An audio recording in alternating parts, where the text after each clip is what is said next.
O acesso à tela melhorou muito o score das habilidades, de algumas habilidades verbais, por exemplo, vocabulários, informação, são algumas dos testes que a gente avalia ali. Vocês não citaram o efeito das redes sociais na sociedade, tá ligado? Pra mim, é porque também né? Eu tô recente também. Eu tô enfiado nessa porra, né? E é verdade, tem isso. Eu, tirando do meu cu aqui, não tem dado, não tem nada disso.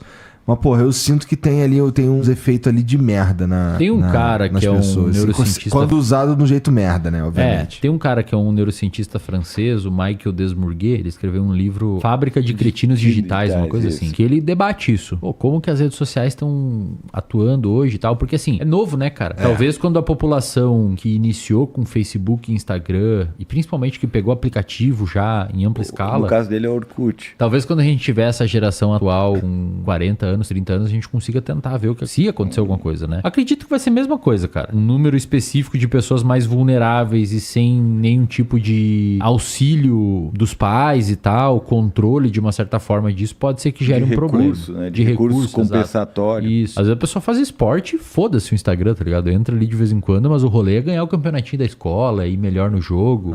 Então ela tem outras paradas que reforçam o comportamento dela. Mas esse Michael Desmourguet, nesse livro, ele aponta alguns dados mostrando que essa geração atual, a primeira até então, com índices de inteligência, como por exemplo o QI, menor que a anterior. Até então tava sempre assim, ó. Agora foi a primeira que caiu. Mas aí eu vou... Pau no seu cu, geração Z.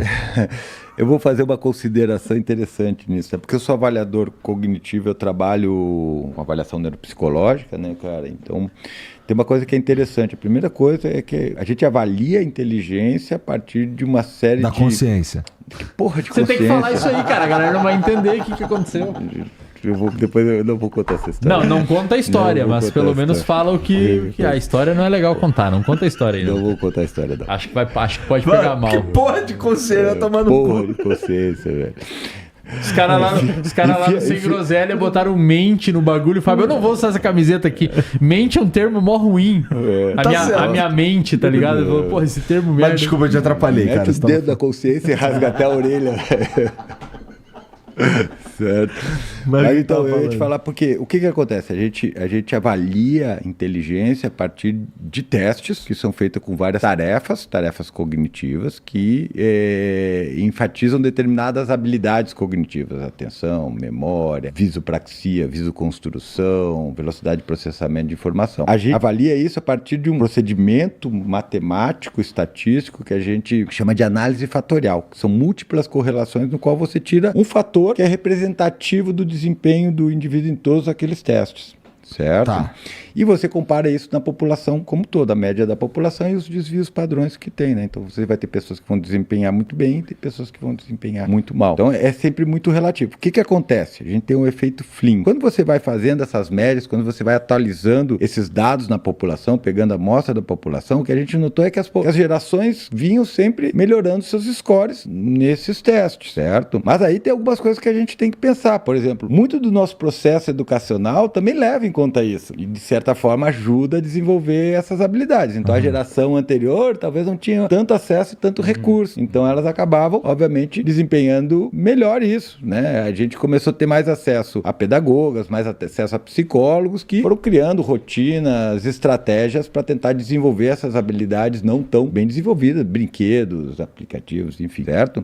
Essas habilidades, elas são verbais e não verbais. Então tem habilidades que são verbais e outras que não são verbais. E o que eu observo na minha clínica aí, nos últimos anos, é que aconteceu uma coisa engraçada, assim, nas avaliações. A gente usa muito uma ferramenta que chama VIS, que é as escalas Wechsler, que é uma ferramenta de avaliação de inteligência. Para fazer você faz essas avaliações, tem uma faixa etária específica?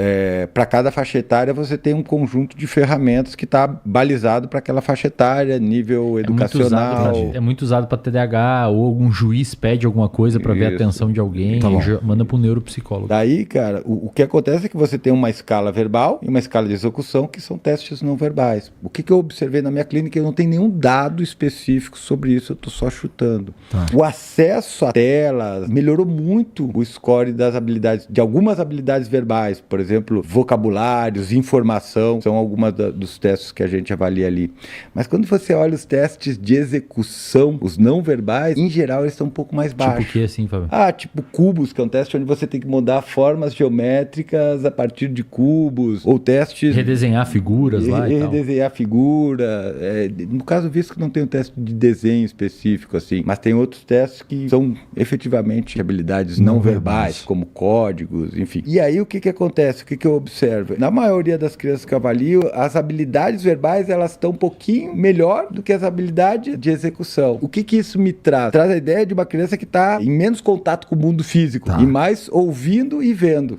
Em que medida isso é negativo? Deve ter dado sobre isso, cara. Provavelmente deve ter dado. Eu não achei, mas eu acho que se a gente pegar, por exemplo, essas avaliações, tabular e tal. Se a gente pegar essas atualizações de tabela que tem para os testes, a gente talvez consiga enxergar isso. Eu não sei se isso acontece. Isso é uma coisa que começou a me chamar a atenção uns 10 anos atrás na clínica, que eu via, principalmente com crianças, elas com scores muito bons nas áreas verbais e não tão bons nas áreas de execução. Pode ser que seja minha rede de saliência enviesando os resultados também. Mas, de todo caso, o que eu pensei nisso? A criança está muito passiva ali, recebendo um monte de informação. Ela, óbvio, vai aumentar o repertório de informação que ela tem, certo? Mas quando essas habilidades envolvem algum cálculo de tempo, de orientação, resolver um padrão motor, elas podem ter mais dificuldade. Daí você vai me perguntar, mas isso é bom ou ruim? Não sabemos, porque a gente não sabe como é que a sociedade vai evoluir. É verdade. Certo? A gente não sabe o quanto que a sociedade vai evoluir. O que será, esses caras provavelmente não podem não ser expostos às mesmas circunstâncias que nós, né?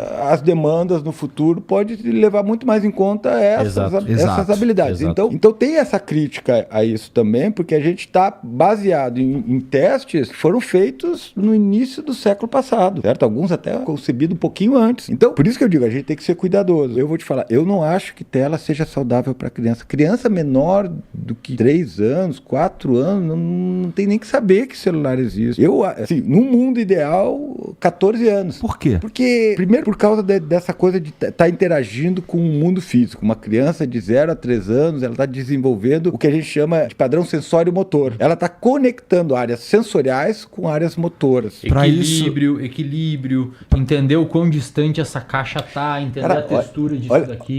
Olha só. E para isso é preciso não ficar vendo uma tela, E aí a gente não tá falando necessariamente de interações sociais. O que acontece, por exemplo? Imagina você vendo um programa de televisão. Você conversa com a tela? Não. Então você pode até desenvolver uma boa capacidade de compreensão da linguagem, mas a parte de articulação, de formar frase, de certa forma se comunicar adequadamente, pode ficar um pouquinho. Faz sentido. Pouco desenvolvida ou menos desenvolvida. O lance de eu produzir, pôr no mundo mesmo, dar voz ao que eu tô pensando, é uma habilidade que pode ficar menos estimulada. Sim. Certo? E de novo, pode ser que tenha dados sobre isso, eu não tenho acesso a esses dados. Isso eu estou falando um pouquinho da minha prática clínica, da impressão que eu tenho.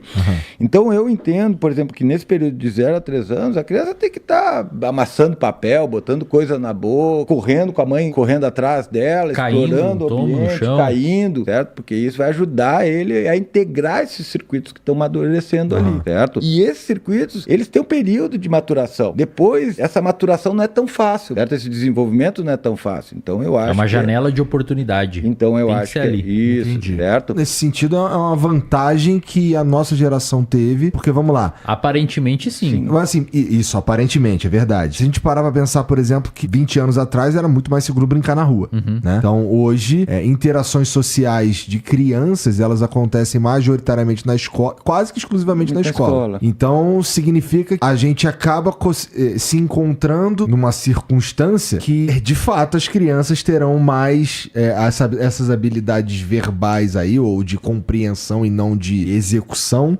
mais exacerbadas, né? Isso. Mas é aquilo que você falou, a gente não sabe em que medida isso é bom ou ruim.